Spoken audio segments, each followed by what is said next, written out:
Ողջույն։ Նորություն չեմ ասում, որ խորհրդարանական ընտրություններից առաջ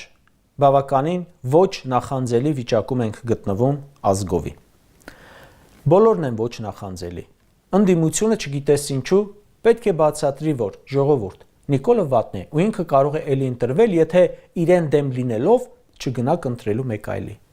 Կարծես պետք է, որ ոչ մեկ չկասկածեր Նիկոլի ոչ կոմպետենտ ու վտանգավոր լինելուն, բայց դե անցած 8 տարի դեռ կարիք կա մարդկանց բացատրելու, աչքերը բացելու։ Բայց քանի որ այս ընտրությունները իր համար կենաց մահու պայքար են, մեկ էլ մինչև կոկորդը խրված Նիկոլին փրկելու քայլեր ենք տեսնում մի շարք կողմերից։ Օրինակ Հայաստանի ներսում հարցումներ են անում Փաշինյանի դրսի աջակիցները ու արդյունքները հիասթափեցնող են։ Փողեր են ծախսել, վարկերու գրանտներ են տվել, որովհետև աշխարհաքաղաքական ծրագրեր ունեն նաև 2026-ից հետո ու վախենում են, որ դա պրավալ գնա։ Ոչ արևմուտքը իրենը ստանա, ոչ Թուրքիան ու Ադրբեջանը իրենցը ստանան։ Ու սկսում են կոնկրետ աջակցության կոչերը։ Թուրքիայի կառավարությունը գրեթե ուղիղ հայտնում է, որ իրենց տեխնացուն Նիկոլն է։ Ադրբեջանը, то ամերիկացիք են տարբեր պոնչիկներ անում։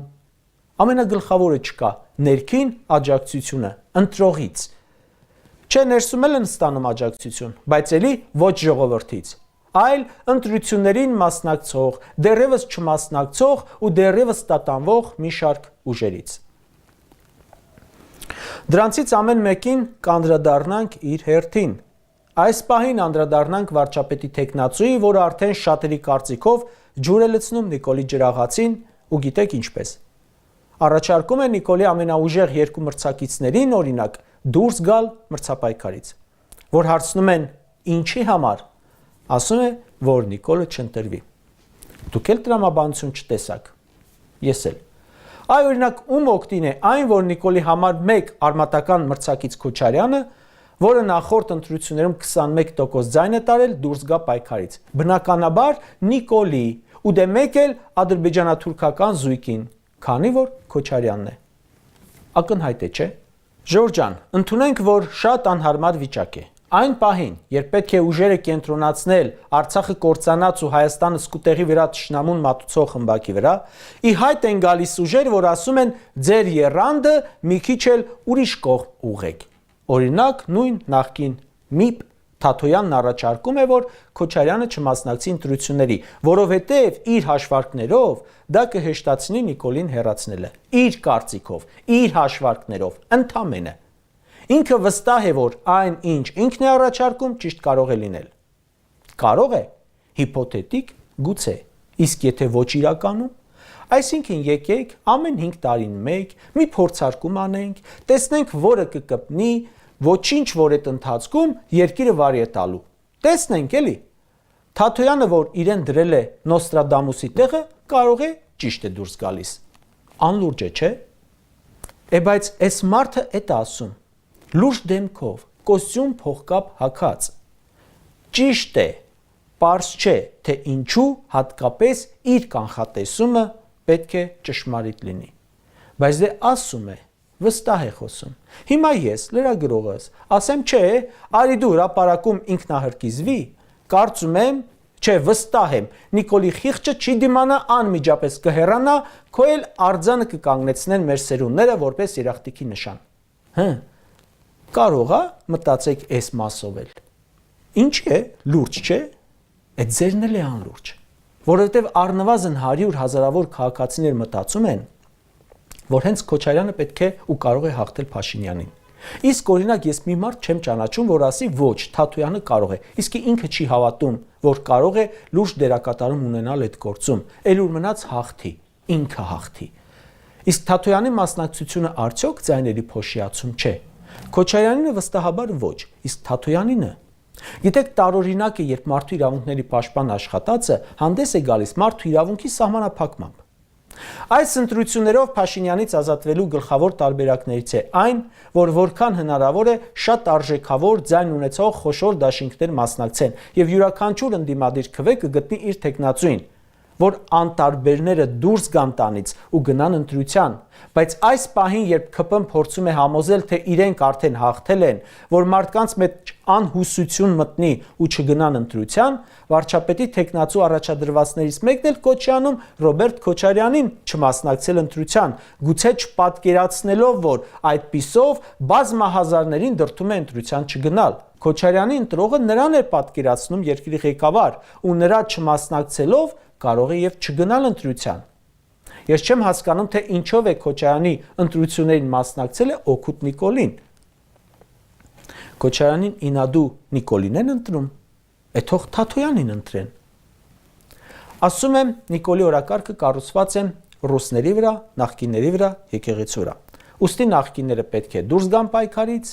ռուսներին չգիտեմ ինչ է առաջարկում, իսկ եկեղեցին ինչ անենք։ Փակենք, մինչև տեսնենք ինչ է լինում Թաթոյան Նոստրադամուսի կանխատեսումով։ Այսինքն, որ իշխանությունը ում իր թիրախ է սարքում, պետք է վերանան, որ թիրախ չլինի։ Այդտեղ Թաթոյանը սպիտակ վերնաշապիկով Նիկոլ է հաղթելու։ Իսկ Թաթոյանը պատրաստ է դառնալ իշխանության թիրախ, այնպես ու այնքան, որքան Քոչարյանն է թիրախ, այս արդեն 30 տարուց ավելի, նույն ուժերի համար։ Համար 1 թիրախ, դեռ այն ժամանակներից, երբ պատասխանատու էր Արցախյան հաղթանակների համար։ Հազիվ թե։ Լավ, մի բան էլ։ Իսկ Թաթոյանն ինչի նախկին չէ։ Քոչարյանի ներկայացնելիս ասում են նախկին նախագահ, Թաթոյանին ներկայացնելիս ասում են նախկին օմբուդսմեն, նախկին ՀՀԿ իշխանության փոխնախարար։ Իսկ որ իր հետևից եկող մարդը Նիկոլի աշխատողն էր, որպես պետ ղեկավար, դրան ինչ ասենք։ Քանի որ պարոն Թաթոյանը բացել է խոսակցությունը, այս պահին դետալների մեջ չմտնելով, կուզենայի, որ մի քիչ վերլուծեինք։ Քոչարյանի հետևում բնականաբար ոչ ոք չկա։ Իր ազգանունը իր բրենդն է, իր կենսագրությունն ու արդյունքները ևս։ Իսկ Թաթոյանի հետևում ով կա, ում ականջներն են, ու այդ ականջների տերերը որքան են պայքարել, որ Քոչարյանը չգա ընտրության ու որքան են խանգարել, որ պարտվի։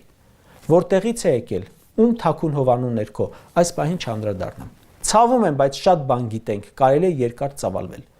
Փաստենք, որ Ռոբերտ Քոչարյանի պայքարը Նիկոլի ու նրա կործանարար քաղաքականության դեմ է։ Իսկ քաղաքական մի շարք ընդդիմադիր ձայներ, ակնկալող ուժերի ու նրանց հետևի ուժերի պայքարը Քոչարյանի։ Այդ դա շատ տարակուսելի պետք է լինի իրեն թիմակցողների կողմից։ Երբ մտնում են ընտրապայքարի մեջ ու ռեսուրսներն ուղղում են իշխանությունից ավելի ուժգին ընդդիմության դեմ, ուրեմն աշխատում են Նիկոլի օգտին։ Լատենտ նիկոլականությունը դա է։ ՔՊ-ին այս աջակցությունը ևս կարծում եմ օգուտ չի տա։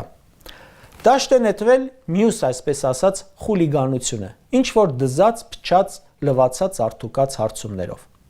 Այսօր ինչ որ կասկածելի հարցման արդյունքներ են հրապարակվել։ Ինչու կասկածելի, որովհետև արդեն երկար ժամանակ է, ինչ խոսվում է, որ հարցումներ են պատվիրվել, որտեղ Նիկոլին շատ վատ ռեյտինգ է հավաքվել, բայց փորձում են պարզաջրել արդյունքները։ Այսօր հրապարակվել են հարցումները, թե ՔՊ-ն ունի 24%, հաջորդը Սամվել Կարապետյանն է, հաջորդը Ռոբերտ Քոչարյանը, բայց այնքան ցածր թիվ են գրել, որ տպավորություն է, թե մենակ ՔՊ-ն է հաղթում անցողիկ շեմը։ Երազում են ցույց տալ, թե իրենք հաղթել են։ Այդ հարցումները ժողովուրդ ջան, հենց հիբրիդային ներգործում է հայ ժողովրդի դեմ։ Վարկանիշ չունեցող ուժից կերտում են հաղթողի կերպար, ժողովրդին ցույց տալով, թե մեկ է իբր, ՔՊ-ն է ընտրված։ Ըստ երևույթին մտածում են ժողովուրդը հիմար է, կխաբվի, չի գնա ընտրության, կնստի տանը։ Տարբեր իրական հարցումներով ժողովրդի 70%-ը որևէ պարագայում Նիկոլին ձայն չի տա։ Ինչու պետք է Նիկոլին ձայն տան։ Որովհետև պարգևավճար են ստանում, որովհետև բարձր պաշտոնի են, որովհետև Նիկոլի շնորհիվ տենդերներ են շահում, բիզնեսներ են անում ու նման պատճառներով։ Բայց դա այն թիվը չէ, որ կօգնի մնալ իշխանության։ Ժողովրդի մի մասը ձայն չի տա պատերազմի պատճառով։ Մի մասը ձայն չի տա, որովհետև Նիկոլի մնալով ակնկալում է էլի պատերազմ։ Մի մասը ձայն չի տա 5000 զոհ բերելու պատճառով։ Մի մասը ձայն չի տա բռնագաղթի պատճառով։ Մի մասը ձայն չի տա եկեղեցու վրա հարձակման պատճառով։ Մի մասը ձայն չի տա 10,000-ից ավելի վիրավորի պատճառով։ Մի մասը ձայն չի տա, որովհետև ոնց աղքատ կար, այնպես մնացել է։ Իր կյանքում ոչինչ չի փոխվել։ Մի մասը ձայն չի տա, որովհետև բիզնեսմեն է ու մի քանի տարի այլանդակ ճնշումների տակ է։ Մի մասը ձայն չի տա հարկային տերորի պատճառով։ Մի մասը տուգանքի մատերիալ դառնալու պատճառով։ Մի մասը անարդարության։ Մի մասը դատական քաշքշուկների։ Մի մասը աղքատությունը ձեր գլխում է արտահայտության։ Մի մասը հանցագործությունների աճի պատճառով, որտեղ ծնողները վախենում են իրենց երեխայի ապագայի համար։ Մի մասը ձայն չի տա, որովհետև հենց ընտրվեց Ալիևը փոխելու է Հայաստանի Հանրապետության սահմանադրությունը։ Մի մասը ձայն չի տա, որովհետև հենց ընտրվեց հանձնելու է տարածքներ անկլավների անվան տակ եւ այլ մեկը մյուսից կարևոր պատճառով ու անհանգստությամբ, երբ այդ ձայն չտվողների թիվը գումարում ես ու անցնում է 70%-ը։ Հիմա հարց եմ տալիս. կա քաղաքացի, որ ուզում է ապրել Ադրբեջանի մարզում։ Կա քաղաքացի, որ ուզում է համարվել արևմտյան ադրբեջանցի։ Կա քաղաքացի, որ մտածում է, թե Նիկոլը, որ ընտրվեց, էլի երկիրը հայկական է պահելու։ Նախորդ ընտրությունից հետո Արցախը հայկական մնաց։ Աջակցած դրսի ուժերը, ներառյալ Թուրքիան, վստահաբար ասելու են օգնել ենք, դե դավայ։ Ընդ որում, երբ ասում ենք 70%-ը ոչ մի դեպքում ձայն չի տա Նիկոլին, չի նշանակում, թե 30%-ը ձայն է տալու։ Կարճ ասած, այս ընտրություններում մինչև կոկորդը խրված Փաշինյանին փրկելու համար տարբեր բաներ են նետվում դաշտ, տարբեր աջակցության ձևեր։ Եթե դրանք դնում ես մի կողմ, տակը մնում են ՔՊ-ի պոլին ընկած ռեյտինգը, թմբուկը, կրծած կուկուրոզն ու պերաշկին։ Հա ու մեկ էլ սրանց գորգորոսները, անհանգստությունը ու գլուխգովանքը։ Էլի հարցնեմ, բա որ ձեր վիճակը այդքան լավ է, ինչի եք ձեզ ճղում, ինչու եք այդ մարդուն իր չեղած ռեյտինգով հա փչում, այդ ծակ փուչիկը կաշվից դուրս եք գալիս փչելու համար, որ ինչ լինի։ Մեկ է, մի օր փսկելու է, դե նետվի։